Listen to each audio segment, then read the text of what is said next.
Саламатсыздарбы кадырман угармандар жана көрөрмандар. Коронавирус илдетине байланыштуу дүйнөнүн бир катар мамлекеттери сыяктуу эле Кыргызстандагы карантин шартында жашап жатат. 15 апрелге чейин өлкөнүн айрым аймактарында өзгөчө абал да жарыяланып, мектеп, бала бакча жана жогорку окуу жайлары убактылуу жабылды. Акыркы кезде сабактарды интернет байланышы аркылуу уюштуруу аракети жүрүп жатат. Карантин шартында мектептер кандай окуйт? Дистанциялык окууга мектептер жана жогорку окуу жайлар даярбы? Ушул жана башка суроолорго жооп алуу үчүн Билим жана илим министри Каныбек Исаков биздин студиябызда бүгүн конокто. Каныбек мырза, саламатсызбы? Студиябызга кош келипсиз. Билим берүү министрлиги дистанттык окутуунун расписаниясын түзүп, камылга көрүп жаткандыгын, окуулар 8 апрелде башталарын кабарлады эле. Бүгүнкү акыбал кандай, камылгалар кандай жүрүп атат? Бүгүнкүдөй кырдаалда биз ушул жалпы билим берүүчү мектептерде 8 апрелден баштап толук дистанттык билим берүүнү баштайлы деп даярданып атабыз. Камылгаларыбыз жакшы, колдон келишинче баардык максималдуу шарттарды жаратканга аракет кылып атабыз. Камылгалар дегенде эмнелерди жасап атасыздар? Биринчи кезекте 210 мугалимибиз, эң алдыңкы мугалимдер. Бул 5 улуттук гимназиядан, Талим, креатив Талим мектебинен, Бишкек шаарындагы 5 мектептен 210 мугалимибиз азыр видео сабактарды 1-класстан баштап 11-класска чейинки баардык предметтерди 4-чейректе окутула турган сааттарды ушул мамлекеттик программага ылайык биз видео сабактарды тартып атабыз. Буга ушул 5-6 мамлекеттик телевидениялар, андан тышкары 7 университеттердин студиялары, телестудиялары жардам берип атат. Ар бир сабак 20 мүнөткө чейин видео форматында болот балдарга. Андан кийин азыр негизи ошол иштер болду. Андан тышкары бир топ интернет порталдарды, сайттарды биз иштеп чыктык. Кыргызстандын билим берүү боюнча атайын образовательный портал иштеп чыктык. Бул баардык билим берүү ресурстарын камтыган. Андан тышкары LibKG сайтында 400дөн ашык электрондук окуу китептерин, бул жалаң мектеп программасындагы окуу китептерди биз ушул жерге салдык. Андан тышкары бир топ программаларды иштеп чыктык. Мына бул видео сабактар түшкө чейин окуучуларга программа боюнча берилсе, андан кийин ар бир мектептин мугалими өзүнүн мектебиндеги класстары менен дагы жарым сааттык онлайн режиминде түздөн түз байланышка чыгып, ошол теманы дагы бышыктап, суроо жооп, балдардын түшүнүктөрүн кеңейтип, маани мазмунун ача турган форматка атайын биз азыр 4-5 программа иштеп чыктык. Негизинен бул Google Classroom, Zoom программасы, анан мына социалдык сеттер аркылуу дагы WhatsApp, Telegram сыяктуу кызмат көрсөтүүлөрдү баарын пайдаланган. Анан бул жерде бизге аябай жакшы жардам берген бул Мегаком, Альфа Телеком компаниясы болду. Азыр 1 миллион 300 миң сим картаны биз окуучуларга жеткирип бердик. Баягы Мега 24 приложениясы аркылуу балдар акысыз жана мугалимдер менен акысыз байланышка чыгат дагы, баягы интернет жетпей калган жерлердин баардыгында ушул кызмат бизге жардамга келет да. Ушул суроолор бизге дагы келип атат да. Мисалы айыл жериндеги ата-энелер, мисалы 4-5 балам мектепте окуса, 2-3 балам мектепте окуса, мен ар бирине бирдек жүктөп бергенге мүмкүнчүлүгүм жок деген суроолор менен бизге кайрылып атат. Ушул маселе кантип чечилет деп? Туура суроо болуп атат. Азыр эми 3 баласы мектепте бирдей учурда окуган ата-энелер бар. 1 баласы, 2 баласы. Анан бул жерде сим карталардын баардыгы жана кызмат көрсөтүүлөр акысыз. Баягы сеттин ичинде акысыз кызмат көрсөтүлөт жана ошол билим берүү сайттарынан берилүүчү маалыматтар, билим берүүчүлүк материалдардын баардыгы бул бекер берилет да. Ушул жагынан биз азыр ушул ыраазы болуп атабыз да, сүйүнүп атабыз. Ошондо ата-энелер ошол тарифти тандашы керекпи же жаңы симка сатып алуу керекпи? Бул жагы кандай? Жок, ал жаңы алса да болот, эски өзүнүн сим картасы да болсо болот. Мега 24 приложениясын жүктөп алыш керек да. Анан ошого кирип алган болсо, ал жерде эч кандай көйгөй болбойт. Андан тышкары деле башка жаңкы байланыш агентстволору, ушул Мегакомдон тышкары деле мына О байланыш түйүнү, Билайн деле өздөрүнүн кызматтарын сунуш кылган болсо, биз ага жок деген жерибиз жок да. Бирок ошол бекер шартта бүгүн ошол адамдарга бир маалымат, билим берүүчүлүк шартта болсо, биз алардын баарына макул болуп атабыз. Эч кимге чектөө койгон жокпуз да. Сиз ушу дистанттык окуулар телеканалдар аркылуу, анан видео баяндар аркылуу жүрөт деп атасыз. тиркемелер аркылуу жүрөт деп атасыз. Бирок ошолорго Кыргызстандагы бардык окуучулар, мектеп окуучулары тартылгандыгы кантип аныкталат? Азыр эң башкысы биз ушул шарттарды жаратуу менен андан кийин бир жуманын ичинде биз апробациядан өткөрдүк. Азыр ар бир мектеп күчүнүн жетишинче алар ушул механизмди кантип турмушка ашырат. Ошолор боюнча балдар менен түздөн түз байланышка, кайтарым байланышы деп коет баягы. Алар жооп берип, мугалим байланышка чыккан мезгил. Негизинен апробациядан өткөрүп атышат. Мен эми мындай жалган айткым келбейт. 100% биз бардыгын тегиз камсыз кылабыз деп айта албайбыз. Бирок дээрлик бардыгын камсыз кылууга азыр толук мүмкүнчүлүктөр бар. Бардыгын ушу онлайн аралыктан окутуу сабактарына тартканга аракет кыласыздар, Негизинен бул менин көзүм жетип турат. Себеби биз башында кооптондук эле, азыр бара-бара биз аны бекемдеп, бышыктап отуруп, түрдүү күтүлүүчү да, күтүлбөй турган жагдайлардын баарын эске алуу менен биз 4-5 вариантты бекемдеп атабыз да. Мына биринчиден ушул 5 телевидениябыз. КТРК Баластан, РТРдин Илим Билим каналы, Пирамида 5-канал жана Санат телевидениясы. Мурда билим берүүчүлүк программалар тартып жүргөн бизге жардамга келди. Алар ошол жардамга келгенде кандай? Сиздер алар менен жаңы бир келишимдерди түздүңүздөр? Меморандумдарга кол койдук. Алар ошол бюджеттен акы төлөп бересиздерби ал телеканалдарга? Бул жагы кандай? Булардыкы баягы анысы деле булар чыгып жүргөн да эфиргечи. Алардын негизги багыттары дагы, мисалы үчүн Илим Билим каналы бул негизинен агартуучулук билим каналы болгондо, ал эми Баластанда биз 1-класстан 4-класска чейин. Алардын баягы курактык жагын эске алуу менен алар бизге жардам бергенге макулдугун берип меморандум кол койдук. Ал эми Илим Билим болсо, бул негизинен 5-класстан 11-класска чейинки. Акысыз түрдө эми бул мамлекеттик каналдар элге өзүнүн бир жардамын да бериш керек да, колдоосун да бериш керек, элге пайдалуу иштерди жасаш керек. Ошон үчүн багыттары өзгөргөн жок да, тескерисинче алардын өзү негизги максаттары билим берүүчүлүк багыт эле. Ошону азыр биз бекемдеп, бир жагынан биз ошол видео сабактарды берүү, алардын базасын түзүү, болгон ресурстардын баарын топтоо аркылуу аларга дагы биз интеллектуалдык жактан контенттерин толтурууга жардам берип атабыз. Биз азыр жогоруда мындай техникалык жактарын сүйлөштүк да. Ал эми ошол сабактарды даярдоого, өтүүгө мугалимдер даярбы? Мына 2-3 жылдан бери өлкөдөгү санариптик идеология, мына ишти жасагыла, ушул багытта ишти күчөтөлү, түрдүү кызмат көрсөтүүлөрдү жасайлы деп. Негизинен бизде онлайн билим берүү жогорку окуу жайларда, бир топ жогорку окуу жайларда. Мен баарында деп айта албайм, так. Ушул 5-6 жылдан бери бул практикага этилип келген, практика жүзүндө болуп келген нерселер, жаңы АВН программасынын киргизилиши менен автоматташтырылган билим берүү процессинин аркылуу ошол жерде атайын дистанттык бөлүм боюнча өзүнчө уяча бар. Ар бир мугалим менен студенттин байланышын камсыз кыла турган. Бул бизге тажрыйба болду. Ал эми мына азыр эң жакшы программалар бизге мындай жайылтылып атат. Мына Zoom программасы, Google Classroom деген программаларды биздин мугалимдерибиз мына кыска аралыкта өздөштүрдү. Анан бирок эң кызык нерсе, эми кээде биз эми түрдүү татаалдыктан дагы жакшылык издешибиз керек да, позитив. Ошол эң түпкү айылдарда жүргөн мугалимдер дагы азыр өзүнүн видео сабактарын берип, мына YouTube каналдар аркылуу, билим берүүчүлүк бир контенттер аркылуу берип атат да.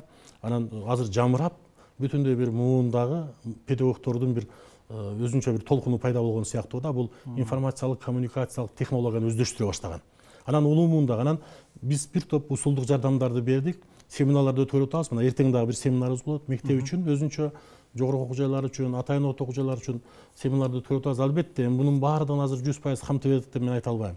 Бирок дээрлик көпчүлүгү азыр буга кызыгып, ар бир мектептен 10-15тен мугалим бул процессти өздөштүрүп калды да. Башкалар аракеттери жасап атат. Өздөштүрүү стадиясында жүрүп атат да, мындай.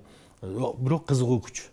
Буга чейин айтылып калчу эле да, ошо айрым мектептердеги мугалимдердин атүгүл эң жөнөкөй эле электрондук почтасы дагы жок деген сөздөр айтылып калчу. Анан ошо элеттик мугалимдер бул процесске канчалык тартылып атат? Кененирээк токтоло кетесизби? Азыр кыскача айттыңыз да. Бул жерде азыр мени ыраазы кылып сүйүнүп атканым, айтып атпайм, ошол эң тоолуу жердеги мугалимдерибиз демилгелери менен өздөрүнүн видео сабактарын, балдар менен болгон онлайн байланыштарын башкаларга тажрыйба катарында бөлүшүп, азыр чын айтканда социалдык сеттерди карасаңыз жамырап кетти да. Бул аябай баягы биздин элди билесиз го, креативный, анан мүмкүн болушунча ийкемдүү келет. Ошолор дагы өздөрүнүн мектептериндеги мугалимдерге, бирок татаалдык албетте баягы үйдө отуруп бири менен бөлүшүштө болуп атат да. Анан жаңы технологияларды билбеген мугалимдерибиз дагы бар. Аларды мен жокко чыгара албайм. Бирок аракеттери жакшы, өзгөчө улуу мундагы мына 60 жаштын айланасындагы мугалимдерибизде бир топ татаалдык бар. Ошон үчүн жаңы WhatsApp аркылуу болобу, Telegram, мына Мегакомдун 24 мега 24 кызмат көрсөтүүлөрү бирок өтө жөнөкөйлөтүлгөн. Жана ар бир адам муну тез өздөштүрүп кетүүгө мүмкүн болгон эле азыр эми баардыгы эле пайдаланып калбадыбы. Өзгөчө окуучулар билесиз да, азыр бул маселе өтө мындай терең кирип кетишти. Алар мугалимдерден дагы мыкты өздөштүрүп калды да муну. Анан ошон үчүн бул жерде жандануу процесси болот. Анан бир жаңы мундагы бир ысымдагы педагогдорду биз табабыз деп ойлойм ушул процесстен. Сиз жогоруда санариптештирүү жылы деп да айтып кеттиңиз. Ушул күндөрү Кыргызстандын баягы мектептери толук санариптештирилген деп да айтып калып жүрөбүз. Интернет жетпей калган мектептер деле болсо керек. Алар канча азыр? Бүгүнкү күндө Кыргызстанда 2283 мектеп бар.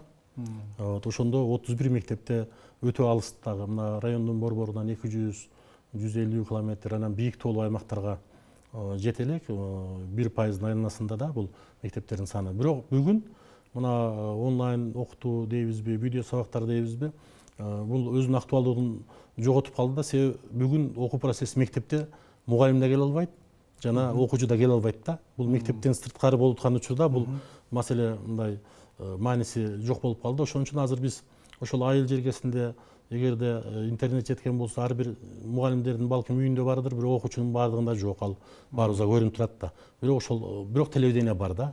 Телевизор бар, телевизорду көрүп кошумча билим алса болот. Андан кийин балдар өзүнүн, анан бизде дагы бир жакшы тиркеме иштеп чыктык. Бул баягы бизде көз карандысыз тестирөө борбору бар.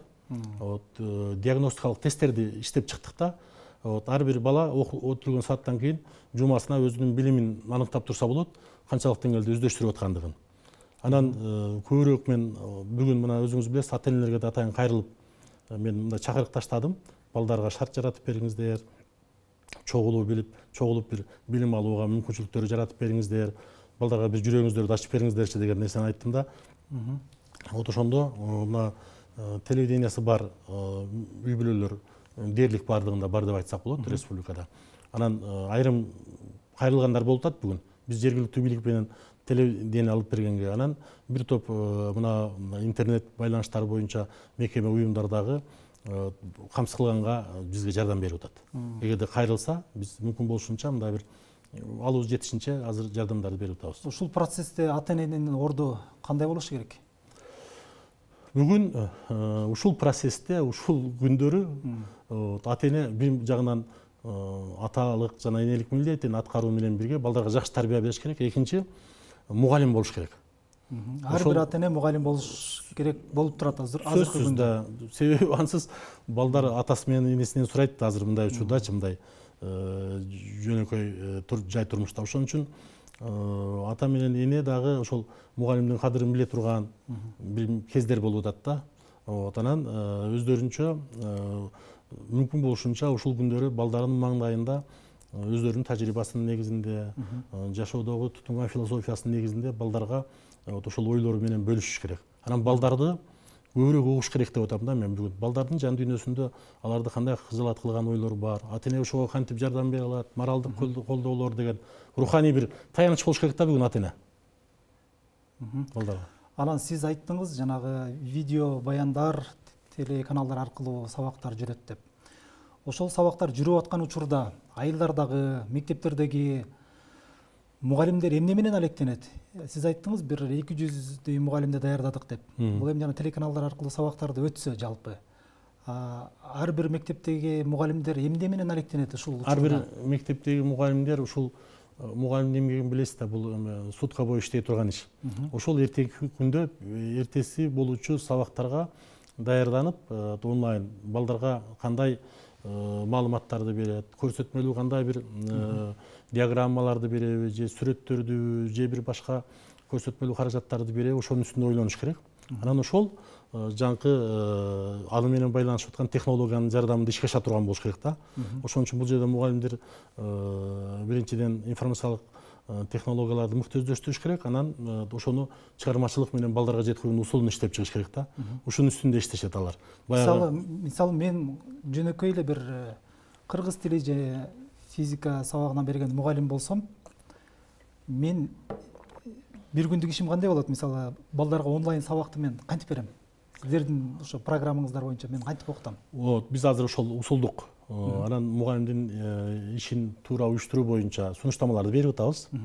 Мугалим биринчи кезекте өзү теориялык жактан мыкты билиш керек теманы. Теориялык билимин тасташ керек. Экинчи жагынан көргөзмөлүүлүккө мүмкүн болушунча балдарга таасирдүү усулдар менен материалды дагы бекемдеп бериш керек да, видео сабактан кийинки. Анан балдардын суроолоруна ал так ишенимдүү жооп бериш керек. Ушунун үстүнө иштеш керек. Программаларды ким тандайт? Мисалы ар бир мугалим өзү тандайбы? Мисалы мен Zoom менен окутам, же мен башка программа. Мугалим ар бир мектеп өзү тандайт, жана балдарга сунуш кылат. Мисалы үчүн мындай да, бул баягы аймагына жараша, географиялык шартына жараша кайсынысы ийкемдүү мындай пайдаланууга натыйжалуу болсо, тоскоолдуксуз ишке аша турган болсо, ошол программаларды бул ар бир мектеп өзү тандап мугалимдерге сунуш кылат. Анан бул жерде райондук билим берүү бөлүмдөрүнүн дагы ролу өтө чоң да. Ал жерде методикалык усулдук борбор бар. Усулчулар кадимкидей ошол региондун шартына жараша технологияларды кабыл алууну дагы сунуш кылышат. Азыр эми сиздердин божомолуңуздар боюнча кандай эми 4-чү чейректи мектептер ушул аралыктан окуп бүтө турган болуп атабы, же абал жакшырып кетсе кайра мектептен улантабы? Абал жакшырса, биздин республикадагы эпидемиологиялык кырдаал жакшырып, мына карантиндик күндөр алынып ташталса, биз мүмкүн болушунча эртерээк мектептен билим бергенге ашыгып атабыз. Себеби бул таасирдүүлүгү, анан балдар деле азыр үй бүлөдө өзүнүн телтең туштарын сагынып мектепти күтүп атат. Ал эми азыр бизге чыдамсыздык менен качан мектепте жасаңар деген ата энелер дагы көп да. Ошон үчүн сөзсүз түрдө мектептен билим берүүгө менин жеке пикиримде ушул 1 ай бою биз дистанттык билим берүү аркылуу барышыбыз керек да. Андан кийин кырдаал өзгөрсө, анда биз мектептен билим берүүгө барышыбыз керек. Бул салттуу билим берүүнүн өзүбүздүн классикалык жолу бар, ошол менен кетишибиз керек. Анан бул жерде бир маселелер бар да, радио угармандарга айта турган, мына улуттук тестилөө жөнүндө айтайын деп атам да, маалымат катарында. Азыр улуттук тестилөө мына 6 апрелге чейин каттоо узартылды, акыркы мөөнөт эле, азыр биз дагы узарттык. Дагы бир 2 жумага азыр биз кырдаалга жараша так мөөнөтүн айтабыз. Андан кийин 15-18 май күндөрү мурдагы белгиленген график боюнча улуттук тестилөө тапшырчу эле биздин бүтүрүүчүлөр. Ал дагы азыр 1-2 жумага жылып кетиши мүмкүн болуп атат. Себеби балдар өздөрү келип, атайын баягы тапшырыш керек да, тесттик суроолорду толтуруш керек. Анан эгерде кырдаал дагы узара кетсе, биз анда жыйынтыктоочу экзамендер бар, баягы 7-8, 10 класстарда. Аны биз онлайн чейректердин жыйынтыгы менен чыгара алабыз. Ал эми бүтүрүү экзамендери дагы, мамлекеттик экзамендер бар. 1-июндан 20-июнга чейин боло турган 9 жана 11 класстарда. Аны дагы биз азыр түрдүү варианттагы жагдайларын карап атабыз да. Ал эми окуу жайларда болсо, жогорку окуу жайларда азыр эгерде абал ушинтип кете берсе, анда биз толук түрдө жайкы сессияны онлайн режимде алганга мүмкүнчүлүктөрүбүз бар. Андан кийин кабыл алуу боюнча дагы мен айтып коюшум керек. Ал кырдаал өзгөрөбү, өзгөрбөйбү, ага байланыштуу эмес. Биз быйылкы жылы кабыл алууну толук онлайн режимге өткөрөлү деген планыбыз бар. Ошол боюнча атайын программаларды иштеп чыгып, окуу жайларга жайылтып атабыз. Ошол мисалы үчүн кайсы региондо окуса дагы, борбордо окуу жайга тапшыргысы келеби, же башка окуу жайга тапшыргысы келеби, ошол жашаган жеринен эле онлайн режиминде алар сертификаттарын каттоо укугуна ээ болот да. Анан баягы канча түйшүктөн арылат да, булга биз чечкиндүү баралы деп атабыз. Бул азыр кырдаалдан көз каранды эмес. Биз муну сөзсүз түрдө турмушка ашыралы деген даярдыктарыбыз бар, ниетибиз бар. Андан кийин билесиз, бүтүрүү экзамендеринде диплом иштерин коргоо деген бар да, квалификациялык иштерди коргоо деген бар. Аны дагы азыр биз толук түрдө онлайн режимде өткөргөнгө даярбыз. Техникалык жактан, анан мугалимдердин дагы интеллектуалдык мүмкүнчүлүктөрү буга жетиштүү. Эгерде эми ошолго жеткирсин Кудай, эртерээк азыркы абалдан чыгып кеткен болсок, биз өзүбүздүн иш аракетибизди жасаганга мурдагыдай процессти улантканга мүмкүнчүлүк болот. Бирок мына ушул күндөр бизди жаңы бир сапатка көтөрөт деп ойлоп атам да. Биз канча жылдан бери айтып анан жалкоолук жана ыкшоолуктан арыла албай санариптик билим берүүнү кечеңдетип келгенбиз. Азыр эми бул бизге түрткү болуп атат бир жагынанчы. Баягы ар бир түрдүү окуянын бир кайтарымдуу жагы болот го. Ошон үчүн биз бул жагынан утабыз деп ойлоп атам да. Ошо коронавируска байланыштуу жагдай мындай ырааттуу окуу процессин аргасыз токтотуп койду. Бул бирок келечекте билим берүүнүн сапатына кандай таасир этип коюшу мүмкүн? Бир сиздерде анализдер болуп атабы? Мисалы, эмне кемчиликтер болуп калышы мүмкүн? Туура айтасыз. Себеби бул билим берүү деген системалуу жана ырааттуу, логикалуу жүргөн процесс да. Ошон үчүн кайсы бир теманы өздөштүрбөй калуу балдардын кийинки билим алуусуна кедергисин тийгизет. Ошон үчүн биз мүмкүн болушунча ошол балдар мектептик программадагы бардык мазмунду өздөштүргөнгө аракеттерди жасашыбыз керек. Андай тобокелчиликтерге жол бербешибиз керек да. Анан абал жакшырган болсо биз көбүрөөк баягы сабактан кийин мугалимдер менен окуучулардын кошумча сабактарын уюштурганга аракеттерди жасайбыз. Анан каникул убагында кеминде 5 өспүрүм жанын кыйды деп маалыматтар болду. Бул ысык көлдө эле айтылган маалымат. Мындай көрүнүштөр үчүн мектептин, мугалимдин, министрдин моралдык жоопкерчилиги кандай карантин учурунда? Бул жерде балдардын ушундай бир кырдаалга барышына биз баарыбыз күнөөлүүбүз. Коом күнөөлүүбүз да. Анан бүгүн эгерде окуу процесси болуп, окуу процесси болсо деле түнкү саат 12-де үйүндө бир кырсыкка учураса дагы мектеп жооп берет. Мектептин директорун кызматтан алып, класс жетекчисин иштен кетирип, биздин күчүбүз, алыбыз бир гана мектеп мугалимине жеткен.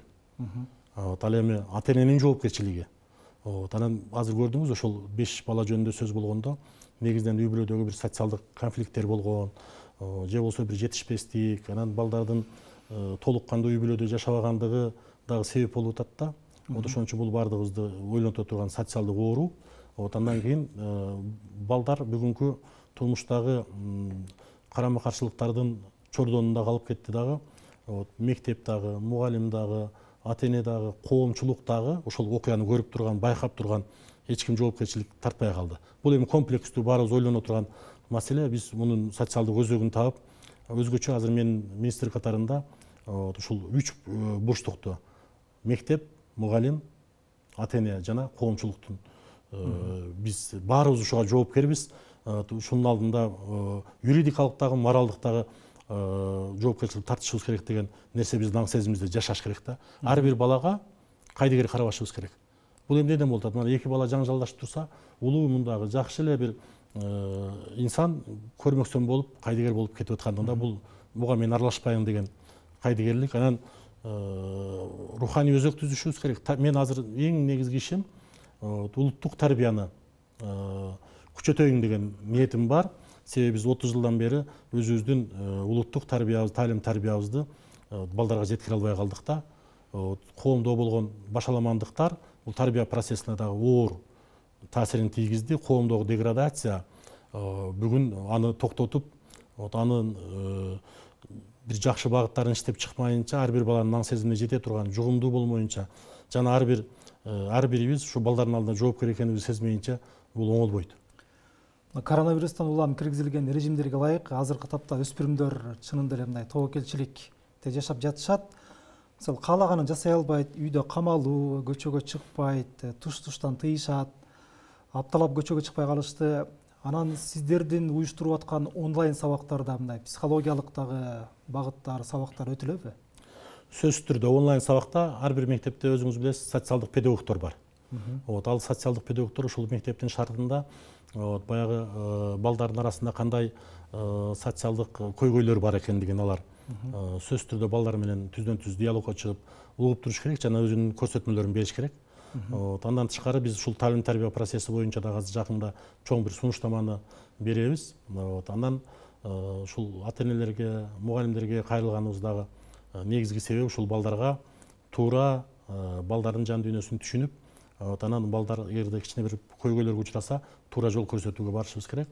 Анан мен айтар элем да ушул бук болуп кетип атат балдарчы. Баягы эшикке көчөгө чыккысы келип, анан ушул жерде тура албай, себеби бир да жолу мындай кырдаал болгон эмес да. Каникул мезгилинде булар каалап ээн эркин эс алышкан. Же болсо биз башында бу карантин дегенде каникул деп да түшүнүп атпадыкпы? Ата-энелер деле ошондой түшүнүп атты башында. Башында ошондой болду, себеби өзүңүз билесиз, биздин республикада коронавирус оорусу катталганга чейин биз каникулга чыгардык. Эгерде коронавирус оорусунун учурунда биз каникулга чыгганда, албетте биз аны карантин деп атайт элек. Биз баягы мөөнөтүнөн мурдагы каникул деп өзгөчө каникул катарында атадык. Бир жума мурда кеттик биз каникулгачы. Андан кийин абал кескин түрдө өзгөрүп кетти. Коронавирус катталгандан кийин анан өлкөдөгү өзгөчө кырдаалдар жана өзгөчө абал жарыялангандан кийин биздин каникулубуздун дагы формасы дагы, мазмуну дагы, тартиби дагы өзгөрдү да. Ошон үчүн балдарды мен айтар элем, ушул көбүрөөк үй бүлөдө эми алектене турган нерсе эмне? Айылда болсо айыл чарба жумуштары бар, жазгы талаа жумуштары, ата-энесине, короосуна жардам берип жүрөт. Мүмкүнчүлүктөр кеңири да. Ал эми шаар жергесинде балдарга эми азыр интернет ресурстары, телевиденияны көрүп, анан да тажап эмне кылышын билбей калган учурда биз мына үй бүлө менен китеп окуйбуз деген. Атам, апам жана мен китеп окуйбуз баарыбыз тең деген акция жарыяладык. Азыр жакшы үй бүлөлөрдө муну колдоп кетишти. Себеби атасы китеп окуп берсе, баласы атасы менен апасына китеп окуп берсе кандай жагымдуу экенин көрүп атат. Анан мен азыр ушундай бир сунуш кылып атам. Бизде Талай Эгембердиев деген улуттук оюндар боюнча биздин профессорубуз бар, этнопедагог. Азыр биз атайын видео сабактарды улуттук оюндар, адамдардын интеллектуалдык дүйнө таануусун арттыра турган улуттук оюндарды атайын тарттырып атабыз да. Себеби үй бүлө шартында бир туугандар бири менен ойной турган, мисалы үчүн мына тогуз коргоол, кыздардын топташ деген оюндары бар да. Үй бүлө шартында бир тууган балдар ойной турган бир азыр биз 15 улуттук оюндарды тандадык жана шахмат, шашки оюндарында эрежелерин бир жакшы түшүндүрүп, балдарды ушул жака тарталы деген аракет болуп атат. Сиз жогоруда жогорку окуу жайлары боюнча маалымат бере кеттиңиз, жана кабыл алуу, дипломдук иштер боюнча дагы. Анан студенттер атайын орто окуу жайларынын окуучулары дагы дистанттык окутулат деп атат. Буну ар бир окуу жай өзү тандап алган программа менен окутабы же сиздер программа сунуш кылдыңыздарбы, орток программа? Атайын орто окуу жайларында көйгөйүбүз көбүрөөк. Мен муну жашырбай айтышым керек. Ал бул процесстер мектептен дагы, жогорку окуу жайдан дагы артта калып кетти да.